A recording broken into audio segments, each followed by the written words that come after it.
Is it your first mat?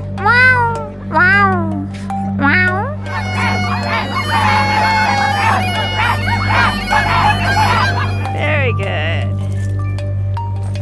Beautiful. Drop it. Drop it.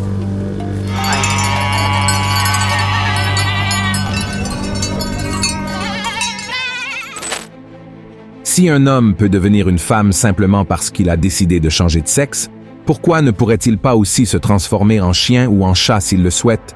Cette question peut sembler insensée, mais il existe un groupe de personnes qui utilisent cet argument et cessent de vivre comme des êtres humains parce qu'elles se voient comme des animaux. Et pire encore, elles se battent pour que la société les perçoive de cette manière. Ce sont les transespèces.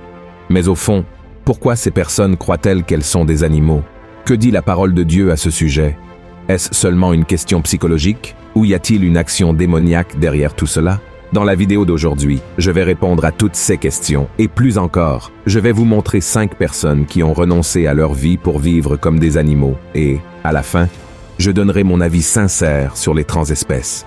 Mais avant de commencer, je vous demande simplement de vous abonner à ma chaîne. Il vous suffit de cliquer sur le bouton s'abonner et d'activer la cloche de notification pour ne manquer aucune de mes vidéos.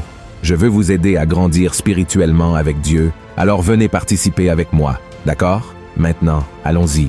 Selon les spécialistes, les transespèces sont des personnes souffrant d'un type de trouble de l'identité.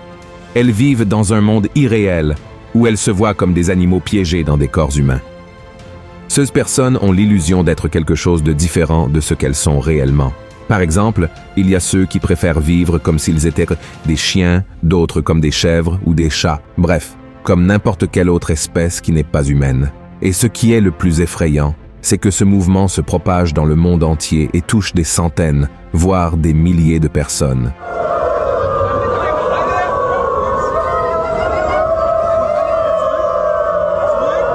Il y a même des récits d'un homme qui croyait être un cerf et qui, vêtu comme tel, a été abattu par un chasseur alors qu'il marchait dans une forêt aux États-Unis et a failli perdre la vie.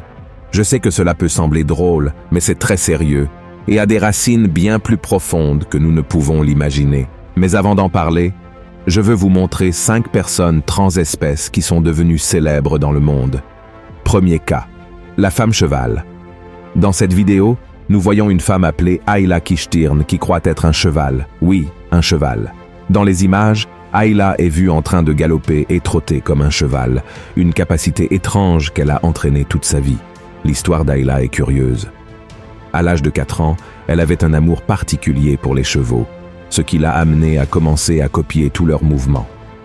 Elle est capable de sauter des obstacles de plus d'1 mètre avec une habileté incroyable. Et tout cela à grande vitesse, à 4 pattes, en utilisant ses bras comme des pattes avant. Malgré sa posture courbée, elle affirme qu'elle ne souffre d'aucune blessure causée par ses mouvements. Et les vidéos de la jeune femme ont fait le buzz sur Internet avec plus de 15 millions de vues. Mais à cause des critiques, elle a fini par supprimer son compte Instagram.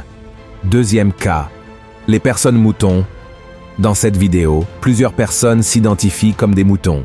Elles se déguisent, marchent et font des sons imitant ces animaux dans un enclos, avec de l'herbe et du foin propres à cette espèce. Et le plus triste de tout cela, ce sont les spectateurs. Certains devraient être surpris, d'autres curieux, mais la plupart devraient trouver tout cela ridicule. Troisième cas, le japonais chien. Ce japonais a dépensé plus de 2 millions de yens, soit environ 13 000 $, pour se faire fabriquer un costume ultra réaliste le transformant en chien. Après tout, c'était ainsi qu'il se sentait. Les détails de ce costume sont si nombreux que l'entreprise a mis fort 10 jours pour le fabriquer. Et à partir de ce moment, il a commencé à vivre ainsi, comme un animal. Il répète même tous les comportements du chien de la race qu'il croit être, le coller, et ne se voit plus comme un être humain. Et vous, qu'en pensez-vous? Écrivez-le dans les commentaires. Quatrième cas, l'homme dalmatien. Frère, regardez l'histoire de cet homme et voyez si ce n'est pas à réfléchir. Il a 32 ans et est allé à une émission de télévision parce qu'il voulait être reconnu comme un dalmatien. Il a dit que, tout comme les personnes transsexuelles ont le droit d'être reconnues pour le sexe qu'elles croient être et non pour le sexe auquel elles sont nées, il a le droit d'être reconnu comme un chien et non comme un humain. Et le plus absurde dans tout cela, c'est qu'il est allé à cette émission avec son ex-femme. Comme il a décidé de vivre comme un chien et non plus comme un homme, son mariage a pris fin, mais elle continue de s'occuper de lui comme s'il était un animal. Et cet homme a même dit qu'ils n'ont jamais été aussi proches et que cette nouvelle vie lui permet de profiter des choses simples de la vie. 5e cas. L'homme chèvre. Thomas, un graphiste londonien de 34 ans, a décidé de faire une pause dans la vie humaine qu'il trouvait trop compliquée et pleine de problèmes pour vivre un temps comme une chèvre. Il a construit des prothèses pour marcher à 4 pattes parce qu'il croyait que, de cette manière, il aurait une vie heureuse et sans soucis. Pour avoir une expérience plus approfondie de ce que c'est que d'être une chèvre, cet homme a subi un traitement cérébral pour bloquer sa capacité à parler. Et, avec le soutien d'une fondation axée sur la santé, il a vécu un temps avec un troupeau dans les Alpes suisses pour expérimenter la vie d'une chèvre dans son habitat naturel.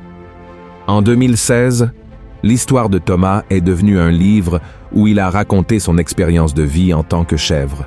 Frère, pour de nombreux psychiatres, la transespèce est un symptôme de quelques maladies causant des illusions et ayant pour origine un trouble mental tel que la bipolarité ou la schizophrénie. Mais, frère, sincèrement, je ne crois pas à cette affirmation, d'autant plus que les problèmes mentaux ont toujours existé dans l'humanité, mais il n'y a jamais eu de cas de personnes s'identifiant comme des animaux comme aujourd'hui. En réalité, la transespèce est le fruit de l'éloignement de Dieu. Plus l'être humain s'éloigne du Seigneur, plus il perd son identité, moins il sait qui il estimate. En revanche, plus une personne est proche de Dieu, plus elle aime sa vie. Et aussi difficile que puisse être son chemin ici sur terre, elle veut vivre les plans que Dieu a pour elle, car elle connaît la parole, et c'est ce qui est écrit dans Genèse chapitre 1, qui dit que le Seigneur nous a créés à son image et à sa ressemblance. C'est-à-dire que Dieu a prévu de faire une créature à son image, avec la capacité de penser, de raisonner, de créer et de vivre en communion avec lui, tandis que les animaux agissent principalement par instinct et n'ont pas la même conscience, ni la capacité de comprendre la vie et les choses de Dieu. Malheureusement, nous savons que le péché a perturbé ce plan divin et que l'homme en est venu apporter une image déformée de lui-même. Mais la bonne nouvelle, c'est que lorsque Dieu rachète une personne, il commence à restaurer son image, montrant que chacun de nous a de la valeur et un but dans la vie. Amen. Et quand l'être humain connaît le Christ, il sait aussi que son nom est inscrit dans le livre de vie. Mais, lorsqu'il ne le connaît pas et est loin de Jésus, il n'a aucune idée qu'il peut avoir le salut éternel, malgré son humanité faillible, et ainsi il finit par se cacher derrière une nature qui n'est pas la sienne. Frère, la grande vérité est que le monde régresse, s'enfonce dans le péché. Et lorsque nous analysons cela, nous voyons que les gens sont de plus en plus perdus au milieu de tant de confusion et de dépravation, comme cela se passait au temps de Noé, de Lot, et comme Jésus a dit que cela se passerait peu avant la fin des temps. De plus, l'apôtre Paul a dit dans Romains 1, verset 30, qu'à la fin des temps, les gens inventeraient de nouvelles façons de pécher, et la transespèce en est certainement une, car lorsque quelqu'un refuse d'accepter qu'il est un être humain pour dire qu'il est un animal, il nie qu'il est à l'image et à la ressemblance de Dieu.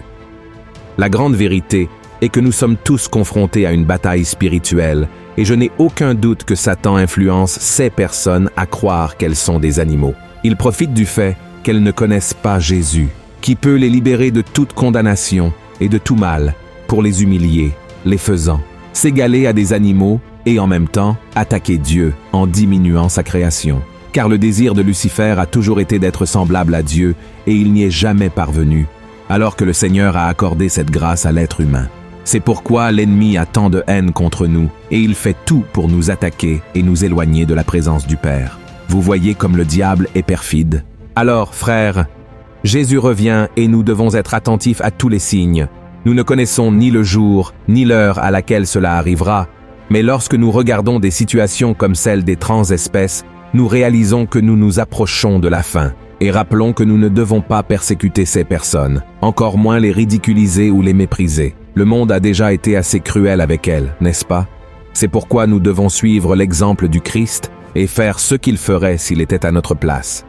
Nous devons prier pour ces personnes, tendre la main pour qu'elles soient libérées de cet esclavage et trouvent en Christ leur véritable identité, celle de fils et filles de Dieu, car elles aussi méritent d'être sauvées et de passer l'éternité aux côtés du Père au paradis. Amen.